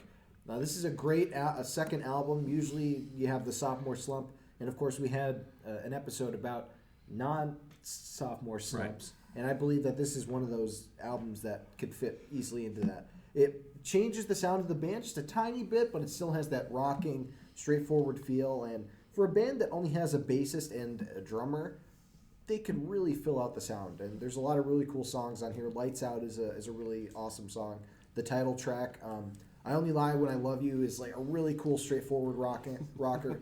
It's a great album if you haven't checked it out. And they have the angriest drummer on the face of the Oh, earth. absolutely. This Oh guy looks God. like he wants to kick the shit out of Yeah, every it looks like he single just pull out a gun and audience start member. shooting people, this guy. I'm going to say you guys probably have not heard this album. I have not heard the newest album. The But last one. it's good. It's really good. I definitely suggest you guys check it out. Good. Like you said, a bass player and drummer, and that's it. Yeah. Yeah. We saw That's them not live, the and band I'm that like, opened holy up for fuck. Foo Fighters? Yeah. Okay.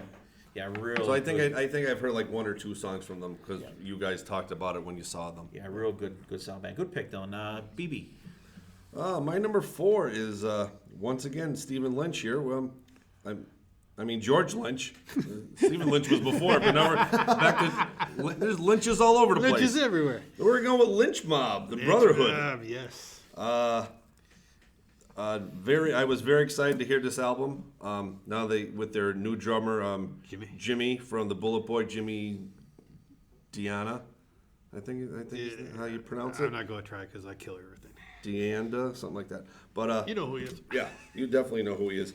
Really Fits the brought band a great. really great sound to their drums. One of their songs on there, "Take Back Miami," it almost sounds like it belongs on Wicked Sensation. I know back in the day. So they're bringing out new music and they're going back to their old roots as a band. But really solid album. There's only maybe one skippable song on there. They have the last. Is it last? It has something to do with Maiden in it. Yeah. No. What is it Maybe called? 7 or 8 on there. I think I forget. I know exactly what you mean. But other than that, solid album. Forgotten Maiden's Pearl. Something That's like it. that. That's the one. That's the. Good album. I enjoy it. I think it's got a good bluesy kind of feel to it. I think, but like a heavier type thing to it. Very good pick. It's another one that just missed. It was in, it was out, it was in, it was out. But like Lynch Mob is a band that, to me, I will go pick it up automatically because they're consistent, have a good sound. Like I said, with the new drummer, nothing against any other drummers, but such more. Yeah. Good solid pick. I'm gonna go next, and my next pick is going to be Black Country Communion, BCC4. I've talked about these guys a couple times on a couple different shows, and I've been listening to this album like fucking crazy. I love it. I love Glenn Hughes' vocals, and even Joe Bonamassa' vocals on there, and you have Derek Sherinian, and you have Jason Bonham on drums, and it's just a phenomenal album. I was so happy when these guys announced that they were going to be recording a new album, and they wrote it and recorded it in 7 days. You cannot tell. It's produced by Kevin Shirley, the caveman that has produced most notably Iron Maiden and Rush, and he's produced all of the Black Country Communion albums.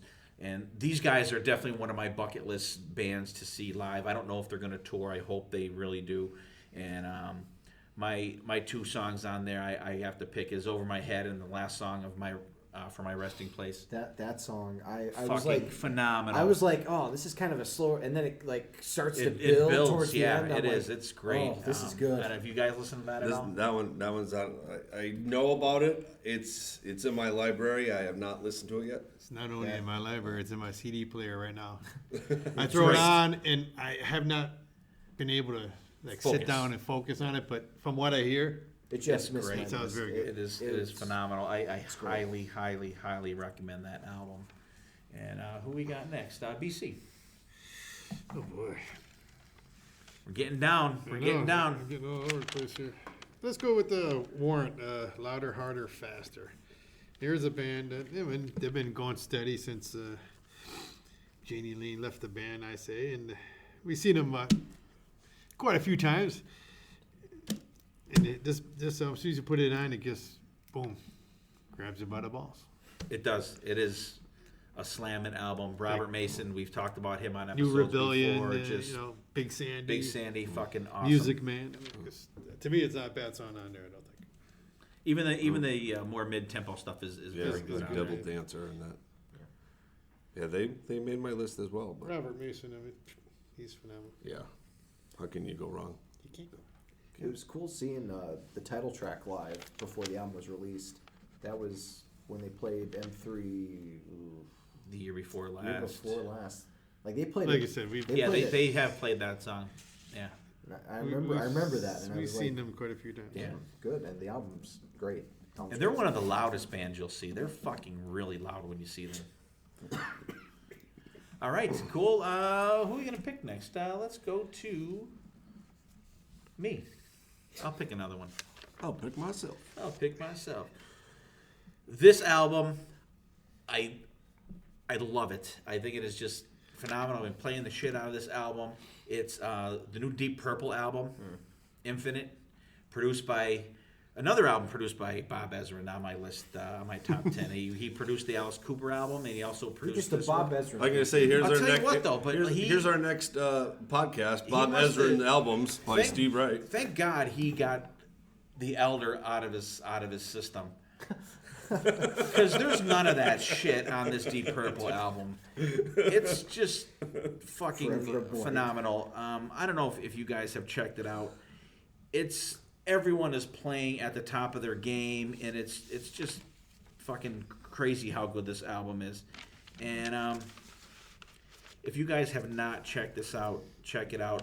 The one song called All I Got Is You on there is just like phenomenal. Hip Boots, Johnny's Band. The sound of this album is just... Put your headphones on and sit down and listen to this album. Top to bottom. There's maybe one song that's not as up to par as the rest, but like 9.99 out of 10 would be the rating for this album. Deep Purple, Infinite. Anything, anyone? I have not really gotten a chance to scope this out yet. Yeah, I haven't really listened to Yeah, it. I think I listened to it once when it came out, and it kind of got lost in the shuffle. Wow. Dudes, check it out. All right. But a little homework over the holiday, BC. And that's something we could stress, that it's impossible for all of us to listen to I know, and- every Oh my God, single yeah. album that This- was released this year. since we discussed doing this episode 2 months ago, Yeah. I wrote a list and I gave it to each of these guys of just ones that I could think of that came out. The amount of music that I've listened to in the last 2 months is just staggering. And it's hard. Like, you hear one, okay, this one made my list, and then you hear the next one, oh no, that one's better. It was insane picking this list. We will go to BC next. I see a scribbling over there. Because I'm screwing up everything here today. Sounds good. Let's go with the Accept. The Rise of Chaos. Rise of Chaos, good pick. I mean, to me, like we talked about in the live album, here's a band that just keeps coming out with material that gets strong, solid material. And hopefully you get to see them soon. Yeah, there's another. See, now I've heard all the lower numbers and all these high numbers. I'm like, I gotta get. You gotta get listening, I gotta Bannon. get listening, Get boy. Yeah, I love that album. BC and I got to talk to their drummer Christopher Williams down in Nashville at the Rock and Pod Expo, and it was super nice guy. And actually, he just played with Blonder Than Hell, a Kiss tribute band. They do a Christmas show every year down in Nashville, and he's the drummer. He has the actual drum kit that Peter Criss played on their reunion tour, and he plays that for that show. And We touched not to bust balls on Peter Criss, but it was finally good to see someone play that fucking drum kit that was fucking excellent. And he just tears it up, and he's a super nice guy. And that album is great. Die by the Sword. Kool-Aid is the song that everybody talks about on that album. Analog Man is another song that everybody really likes on that album. Analog Man, I hate the lyrics for. I don't like the lyrics. The music is good in it. Music's good. No regrets, but it's a great album. Yeah, this was my number 2 pick. But, see, but now I'm you pulling say- an audible. do you This say is a great Kool-Aid album. Right. Except still knows how to bring it. So yeah. All right, since you're talking, Dylan, go ahead. You can do your next pick. Well, it was originally Accept, but I'm pulling an audible. I'm gonna go with Trivium, The Sin and the Sentence. This was a really good album. Trivium's a band that have always been on my radar ever since I think you guys saw them open for Iron Maiden, Iron right? Maiden, Yeah, back on the Somewhere in Time tour, I think we opened up for them. New Jersey. And this is a great album from them. They could have consistently put out great content, great music, and I really like the title track on this one. And every other song just really cranks it. And they're a band that are really heavy, but they also have that really good melodic tone to them. And I think this is another good notch in their belt for great albums. Yes, I'm not familiar with the new album, but I mean, I'm familiar with these guys. Phenomenal live band. Yeah, another album that I am. BB's got not, tons of albums I to have be so looking much, at, you know. I have so much freaking Glad homework you to did your do. research. Yeah, great band, and I myself have not checked that album out. That's one on my list that I didn't get to, but I've always liked Trivium stuff. I like them when they're more of the melodic singing than the screaming shit, but that is one we will definitely have to check out. And who we got next? BB. All right, my number 3, House of Lords, Saint of the Lost Souls. I think we reviewed this on one of the other podcasts, and this album, from start to finish, really stuck with me. Not only the vocals, but they're so tight as a musical group. And they have all the. It's not just ripping guitars. There's violins. There's synthesizers in the background. There's even some violins going on there. One of the songs that sticks out for me is "Concussion." Great tune, but it's another solid album from 2017 that I don't even think there's a skippable song on there. And if it wasn't for the day that we were going to review the album, that probably wouldn't even been in my radar. Yeah, I mean, House of Lords has been a band that constantly puts out killer stuff. Solid. I think. Solid stuff. There's no, and they're always they're steady. Right. And like you said, the band sounds really. I mean, the same lineup now. So there you go. Bucket list band, House of Lords. Yeah, definitely. I think they would be a band that would fit perfectly at M3. And we actually reviewed this album on another episode. Really good, solid pick. They have not put any bad stuff out in the last couple of years. Good pick. We're down to the final 2, right? I think, Dylan? Yep, final 2. All right. Since BC boned you out of your pick, you can go ahead, Dylan. Okay, so my number 2 pick is an album that when I first heard it, I was like, holy shit, this is probably going to make my top album of the year. It didn't quite make it, but number 2 is nothing to frown at. It's Stone Sour with Hydrograd. This is an album that's really cool. This is a band that's been around for a while. Corey Taylor, of course, being the lead singer of Slipknot, has more clean vocals in Stone Sour. And this album is just such a rocking album. It's some awesome tracks. Somebody Stole My Eyes. I know, BC, you love that song. And it's a really ripping song. Taipei Person Alati The second track off the album is one of my favorites. I think it has some really cool time changes and riffs in it. And I love the big single, Song 3. I think it's a cool single track. I think it has a nice melody to it and a really cool sing-along chorus. This is an album front to back that surprised me quite a bit. I've always liked Stone Sour. I love their covers EPs, but it's a really awesome album. And I know, BC, that you really like it too, right? I've heard of it once. No, believe it or not, that was my number one. Oh, sorry. No, but hey, it's a It great is album. what it is. How It's- can you, yeah. it's- Yeah. You can't go wrong. To me, they're a phenomenal band. Absolutely. Both of their albums. I and much live. prefer him singing than Slipknot. it's shit. amazing I'm not a that- Slipknot fan. You listen the to vocals aren't as growly as you think they are in Slipknot. Yeah, most of the stuff. And then you listen to him. He has a voice. he sings good. It's amazing that he can. In January, he's releasing I think it's like a live from London. He's doing cool. acoustic shit. That's and cool. his voice acoustic is even better than the Stone Sour stuff because it's just no backup, just raw, nice, relaxed, fucking phenomenal He singer. has a voice though. And something that's disappointing is one of the Japanese bonus tracks released on the album was a cover of Unchained. So I would have liked to include that on the regular album, but I'll have to find it through other means. Really? Yeah. Well, that'd be cool to hear. Definitely. Yeah. All right, BB. Number two. Unfortunately, this has already been mentioned. My number 2 album is LA Guns, Missing in Peace. Like BC said before, Tracy Guns back in the band just gives it another level of kick-ass hard rock music that I grew up with, and later, early to late 80s and early 90s. LA Guns was a band of mine, roots band that I used to listen to back in the day, and phenomenal album from these guys, and you already touched the base on it, so don't bring the knife to the good fight. I just think they have that bluesy. sound back. Yeah. I mean, the album's missing Peace, Peace, but it's actually, in my mind, missing Peace. The missing piece is Tracy Guns Tracy back in Guns. the band. Yes. Yeah, very And much. Very much. great pick. And I will go next. And my number 2 is BC already picked part 1 of it, or part 2. I'm sorry, Project Gemini, Mark Anthony Kaye. But I'm picking both of them as my second pick, as one whole thing, because as we talked about it on the show with Mark, it's actually one whole story, that both albums together, the songs are just kind of scrambled up, but it's just phenomenal.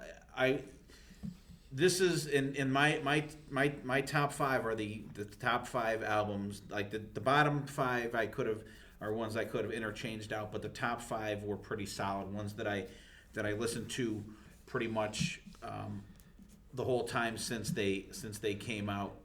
And the Project Gemini, when that came out, it was kind of the album I've been looking for a while, because it kind of had all the elements of the stuff that I really like. It's got metal, it's got the prog stuff. I love the keyboard soundish stuff on Ordinary Day, the album itself, and on Brand New Day, it's got the heavier stuff. I love it. The drums on it are great. The bass, you can hear everything clearly on it. Truly,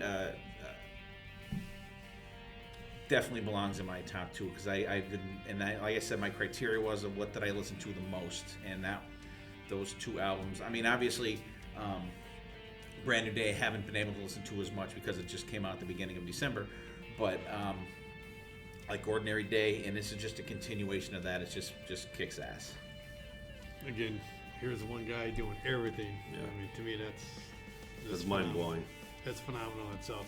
Yeah, so you guys check out Project Gemini. Seriously, you will not be sorry. If you like metal, hard rock, like even some progressive stuff, it's got a nice variety. Everything in there. Yeah. Excellent. We got BC next. Number 2. I'm calling audibles here because like everybody's mentioned a lot of my top 10, so I'm trying to break it up a little bit. Let's go with Vane, Rolling with the Punches. It was in the lower of my in and out of the top 10, but I'm going to throw it back up in there now for an audible. I mean, Good pick. I just listened to that the other day. I mean, really good. Definitely Vane. Definitely, definitely, Vane. Vane has always been. I mean, he's always had that sound to him. I think. And we got to see him in M3 this year, and I mean, it was pretty cool. And we got to meet him after the show. I mean, I've always been since back in '89 when he first came out with No Respect to me. They were always. Yeah, they were a band another band that we never thought we would get to see live. Yeah. Yeah, they brought it. They really brought it that day. They were probably the highlight of the. And we got to meet them all. Yeah, and later in the day, like just walking around. Yeah, they're so down to earth. Good pick. All right, we're down to the final, our number one album of the year. Hope everybody chose wisely, which I'm sure we did. There's no wrong answers, of course, in this one. And we're going to go around the table. We're going to start with Dylan. So my number one album, it was going to be Hydrograd up until maybe a few weeks ago. I was looking on different sites, top 10 metal albums, to see what, like everybody else in the community, was deciding what's good in the metal world this year. And I saw this one album pop up quite a few times on a bunch of different lists, and I decided to check it out. I had never heard of this band, and I popped it in, and I was like, "Holy shit! This sounds like it could come from straight from the '80s, like during the best days of thrash metal." And the album is Nightmare Logic by Power Trip. This is a band that, again, had never been on my radar at all. I had never heard of them before. I decided to look up this list, and I have to say that I am absolutely blown away by these guys. Some awesome songs on this album. Executioner's Tax, Swing of the Axe, it sounds like it could be on a Testament album, like how amazingly just thrash it is. Firing Squad. What are they called? They're called Power Trip. This band is just, they're like straight old school thrash metal with a modern bite to it, and it blew me away. I was like, holy shit, I can't believe people are still making music like this. And especially a band that I'd never heard of, because I like to think I keep my ear to the ground. I hear of bands that are a little out there, like Galactic Empire. Well, that makes two of us. I never heard of them either. But like these guys kick ass, and I'd really love to see them live. I had not heard of them until, again, a couple weeks ago, and they just blew me away. So that's why Nightmare Logic by Power Trip is my number one album of the year. Wow. Okay. We're all shaking our heads around the table. We will definitely have to check that out. Check it out. I mean, for it to make a number one list, It's definitely great. have to check it out. It's great. All right. BC. I mean, hey, I'm sticking with my number one, Stone Sour Hydrograd. I mean, Okay. to me, as soon as you put that in, I was like, damn. I mean, they just keep getting better and better in my book. Good pick. My number one, another album we already talked about was Warrant, another roots band that I love. Warrant, even Jeannie Lane days, Robert Mason days, I love them. Devil Dancer is like the modern day Uncle Tom's Cabin, cool, bluesy, hard rockin' tune. I didn't want to call it audible because I love that album. Like you've said almost before, it's probably been my most played album from front to back since it's come out. Great. And my number one pick for the year, this is the album that it's actually an EP, which, you know what? I don't give a fuck. No, it's BC talked about these guys. These guys really super resonated with me. Denman, when BC and I saw them in Nashville, both of us, and it's funny because sometimes if we go see a band and they have a CD out or whatever, like one of us will pick it up, like just and then let the other guy check it out. But like we both picked it up, and it seriously has not left it's in every playlist I have. Ask Dylan. Like I drove nuts. I had this playing constantly throughout since we came back from You walked in Nashville. here today singing something. Yeah, I was. And it's called Denman, The Life We Live. It's got The Life We Live on it, One Night Love, Miles Away from Home, High Heels and Leather, and Wild in the Streets, a 5-song EP. I played the fucking shit out of this album all year long. It is just phenomenal. I probably literally have listened to this over 100 times since we've gotten it. Like I will just sometimes just put it on and hit shuffle play and just play it on a loop while I'm doing something, and it's just phenomenal. I can't say enough about these guys. They're in the process right now of recording their first full-length album, They're in the studio, maybe actually even as we speak, with Michael Wagner again at the helm. He produced this awesome EP. Can't say enough about these guys, Denman. This is, if these guys are the future of what this music is, it's looking good. It's really looking good. And I would hope that we get to see these guys again live. That you guys could experience them too. BC and I got to see them, and they were a band we had never even heard of. A local band from Nashville. We just walked in this bar. Walked in, and it's one of those fate things. I guess we were meant to see these guys and check them out. And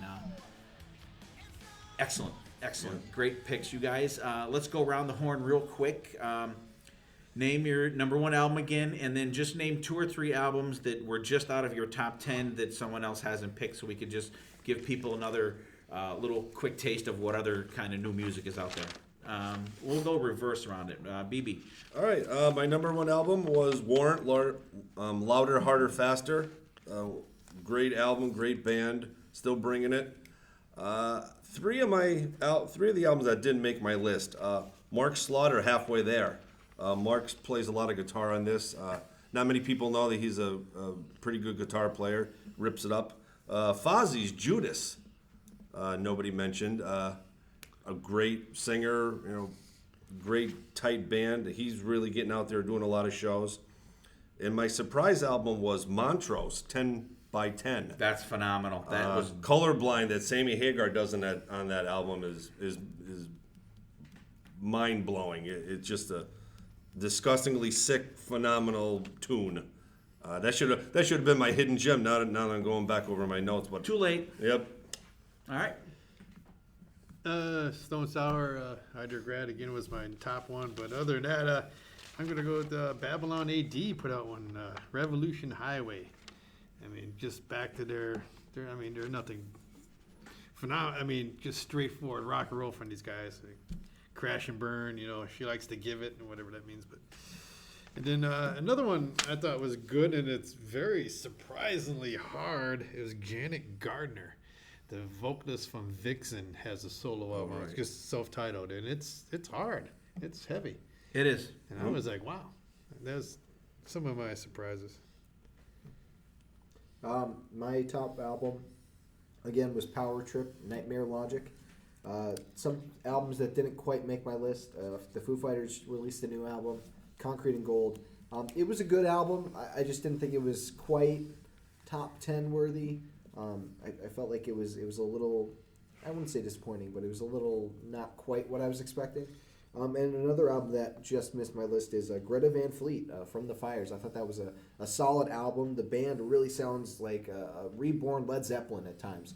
And I know that's been used quite a bit, but the vocals really do. But it's pretty accurate. Sound Robert Plant-ish, and it does have that sound. That is a good album. That one was just out. Actually, I had that at number 8, but I scratched that out for Alice Cooper on my list. My top album was Denman, The Life We Live, the EP, fucking awesome. A couple albums that just missed the thing for me. And this one may have made the list if it came out a little earlier in the year, is Warrior Soul, an album called Back on the Leash. Great hard rock album. The Appice or Appice brothers, Vinny and Carmen, put out an album called Sinister. Has a bunch of different stuff, a bunch of different singers on there. Paul Sorrentino sings on it. Really good, solid album. A band called Pink Cream 69, an album called Headstrong. European band, one of those European bands kind of like Eclipse, is really good. And another one I'll just bring up, I talked about him real quick before, was Jeff Scott Soto. He has an album called Retribution, and it's really a really good, hard album. And so that's about it. I'm going to go around the table. You guys thank anybody you want. What do you want? We're going to start with BB. First of all, I want to thank you guys. I was kind of a late bloomer in the podcast here, and being the last cement of the last brick on the wall. I want to thank you guys for letting me into your little podcast family. It's been a ball. Thank my family for putting up with my crap, missing certain things, and sitting in the computer room for hours on end doing homework. And a great thing about this is I'm listening to music more than I think I've ever done, and that's really surprising. Again, thank everybody in this room, all you guys right here. And the guests we had on throughout the year, everybody's been, Sonny Pooney's very cool. Mark Anthony K and everybody out there, everybody we met out there at the Rockin' Pod Expo and stuff. Give me little words of advice. Yeah, I'd like to thank you guys for allowing me to cut up all of your endless chatter in the way that I do, and for letting me, tag along and put in my 2 cents when I have it. And I'd also like to thank the listeners for going on the journey with us and being supportive and giving us ideas and communicating with us. We really like hearing from all of you, and we like to know what you guys want us to talk about. All right, very cool. I'm going to do a list of thank yous here. I'm going to, as always, thank my wife, Corey, for putting up with us. And I want to thank you guys for coming along this journey with me. It's been a blast so far, and I see great things in the future for us. We've talked about a bunch of topics that we're going to do in the next month or two. We have pretty much laid out a couple kind of different things, too, that are going to be kind of cool. And like I said, I want to thank you guys here. I'm going to go down the list. I'm going to thank the guys that we came on for interviews: Carl Kennedy, Mark Anthony K, Billy Rock from Harpo, Sean Duncan from DC4, Dakota Denman from Denman, Rick Rule and Jim Phipps from Every Mother's Nightmare. The guest hosts that we've had that were awesome on here: Jen Roberts-Vena, she was on the Great Van Halen debate one with us. Sonny Hollywood Pooney, Jim Polkowski, R.A. Furiosi. Chris Jankowskis was on the Dio episode with us. Heather Shakira, she was on the Women in Rock from the Rainbow with us, and she's going to be appearing in an episode coming up relatively soon. Mark Anthony K also did an episode with us. Rob Kelleher and Chris Carranza did a couple KISS episodes with us. Stephen Magnus Michael from the Grown Up Rock podcast that was on a couple episodes with us. That is he's got my number. This guy, I love you, buddy. You're calling me out constantly. It just cracks me up. And I want to thank the other podcasts that have either had me on or have put us out there. The Kiss Room, Matt Porter and Bobby Dreyer went down and did an episode with those guys. Love you guys, Matt.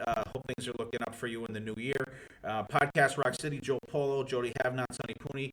You guys were a great encouragement to me personally and to the podcast throughout the year. The Rock Andor Roll podcast, DJ Cramp. If you want to check out the No Shame Free For All episode, I'm on that. It's on the Rock and Roll podcast, episode 204. The Kiss World podcast by Christopher Grohl. He had me on an episode on there. It was really cool. And once again, I'll mention these guys, the Grown Up Rock podcast, Stephen Magnus, Michael, and Sonny Pooney. And I just want to thank all you guys out there. And BB's going to thank some of our people that have really mainly interacted with us this year, and then we'll go once around the table. We'll wrap it up. All right. Special thank yous: Rob Webb, Christopher Weiss, Joe Mangieri, Glenn Palmer. He just had a slight heart attack. I guess he checked out for a little bit, but thank God he's back. And I personally want to give him a little shout out and hope you feel better soon, buddy. Kim Quinn, Steve Patton, Bill Chavis, Pat Bass, Cindy Russick, Christina Pistolico, Michelle Serra, Aaron Mantle, and Ken Keenan. All right, we'll go once around here. BC, final thoughts. Yeah, it's been a fun year. Hopefully 2018 be bigger, and looking forward to it. Thanks for listening, everybody. Here's to another great year. Yeah, thanks everybody. Share us, like us. I'd like to see everybody interact a little bit more with us. We're slowly getting some interaction on our social media. A little bit more would be great. Send in some ideas. Maybe get you on the show. But yeah, definitely thank our fans. If it's not for them, we're not sitting here doing this. Absolutely.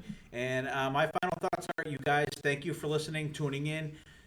We got some awesome kick-ass shit coming up next year, and I want to actually thank Ed Spangenberg. He's done a lot of work for us. He's worked on us with our Twitter account, and the logo that you see that we have up now is designed by him. And appreciate it, Ed. And you guys, thanks for tuning in. You can check us out on any medium that you can find a podcast. And like BB said, interact with us. Get on iTunes. If you give us a 5-star review, we'll read it on the air. Get it out there. That helps us improve our podcast, gets us linked with other podcasts so we can get a better audience out there. And you guys have a great new year, and we will see you next year. And have a good time. We will see you next time. And there will be a